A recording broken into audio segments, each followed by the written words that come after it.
राधे राधे। जय श्री कृष्णा। सभी श्रद्धालु जन को मेरा प्रणाम।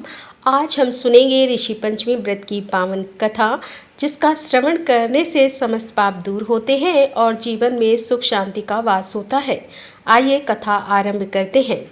सतयुग में विदर्भ नगरी में सेनजीत नामक राजा हुए थे। वह ऋषियों के समान थे। उन्हीं के राज में एक कृषक सुमित्र था। उसकी पत्नी जयश्री अत्यंत पतिव्रता थी। एक समय वर्षा ऋतु में जब उसकी पत्नी खेती के कामों में लगी हुई थी तो वह रज्जुसला हो गई। उसको रज्जुसला होने का पता लग गया, फिर भी वह घर के कामों में लगी रही। कुछ समय बाद वह दोनों स्त्री पुरुष अपनी आयु भोग कर मृत्यु को प्राप्त हुए। जय श्री तो कुतिया बनी और सुमित्र को रज्ज्वला स्त्री के संपर्क में आने के कारण बैल की योनि मिली।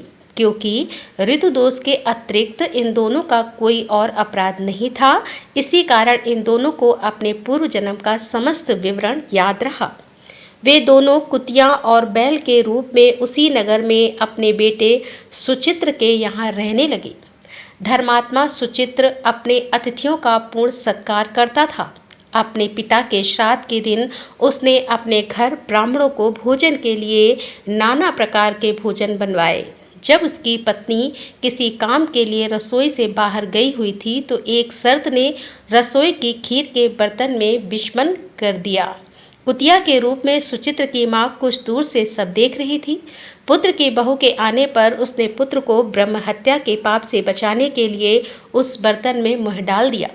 सुचित्र की पत्नी चंद्रवती से कुतिया का यह कृत्य देखा न गया और उसने चूल्हे में से जलती लकड़ी निकालकर कुतिया को मारी। बेचारी कुतिया मार खाकर इधर उधर भागने लगी।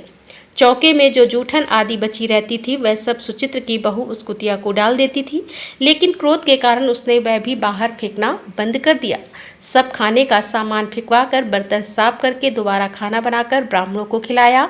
रात के समय भूख से व्याकुल होकर वह कुतिया बैल के रूप में रह रहे अपने पूर्व पति के पास आकर बोली कि हे स्वामी, आज तो मैं भूख से मरी जा रही हूँ। वैसे तो मेरा पुत्र मुझे रोज खाने को देता था, लेकिन आज मुझे कुछ नहीं मिला। सांप के विष वाले खीर के बर्तन को अनेक ब्रह्म हत्या के भय से छूकर उनके ना खाने योग्य कर दिया था। इसी कारण उसकी बहू ने मुझे मारा और खाने को कुछ भी नहीं दिया। तब वह बैल बोला, हे भद्रे, तेरे पापों के कारण तो मैं भी इस योनि में आ पड़ा हूँ और आज बोझ ढोते ढोते मेरी कमर टूट गई है।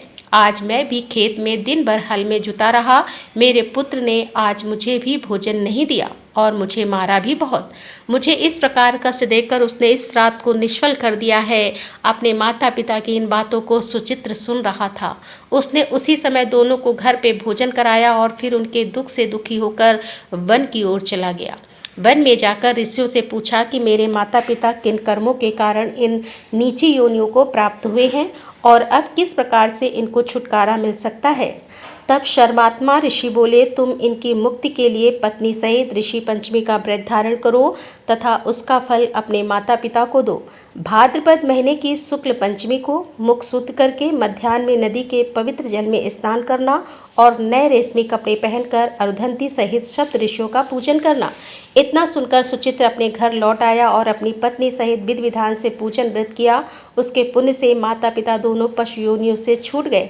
इसीलिए जो महिला श्रद्धापूर्वक ऋषि पंचमी का व्रत करती है वह समस्त सांसारिक सुखों को भोगकर स्वर्ग लोक को जाती है।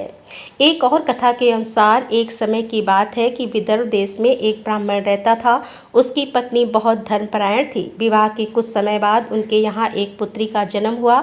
जब वह युवा अवस्था में पहुंची तो उसका विवाह योग्य स्थान कर दिया गया, लेकिन संयोग ऐसा हुआ कि पति के घर जाते ही कुछ दिनों के बाद वह कन्या असाध्य रोग से ग्रसित होकर मृत्युलोक चली गई। जब उसका शव स्नान के लिए नदी के तट पर लाया गया तो आश्चर्यजनक रूप से उसके शरीर से बहुत से कीड़े निकलने लगे। यह देख सब लोग व्याकुल हो उठे। उसके माता पिता अत्यंत दुखी हुए और उन्होंने पास ही तपस्या कर रहे महर्षि से प्रश्न किया कि भगवान, हमारी पुत्री तो ब्राह्मण कुल में जन्मी थी, फिर इतना कष्ट उसे क्यों भोगना पड़ा। तब महर्षि ने कहा, यह कन्या जब स्त्री थी तब उसने मासिक धर्म के समय शुद्धाचार का पालन नहीं किया। रजस्वला स्त्रियों को उस अवधि में विशेष नियमों का पालन करना चाहिए। उसने उन नियमों का उल्लंघन किया, जिसके कारण उसे यह दुखद परिणाम भोगना पड़ा। महर्षि ने आगे कहा, इस पाप से मुक्ति और प्रायश्चित का उपाय है। स्त्रियों को भाद्रपद शुक्ल पंचमी को ऋषि पंचमी का व्रत करना चाहिए। इस दिन सप्त ऋषियों के कश्यप, अत्रि, भरद्वाज, विश्वामित्र, जमदग्नि, वशिष्ठ और गौतम इनका पूजन कर विधिवत व्रत करने से इस पाप का नाश होता है और समस्त दोष दूर होकर परिवार सुखी होता है। इसी कारण से यह व्रत पीढ़ी दर पीढ़ी स्त्रियां करती आ रही हैं। जो स्त्री श्रद्धा भाव से ऋषि पंचमी का व्रत करती है उसे जीवन में सुख, शांति और पुण्य की प्राप्ति होती है। यह है ऋषि पंचमी की पावन कथा। राधे राधे। जय श्री कृष्णा।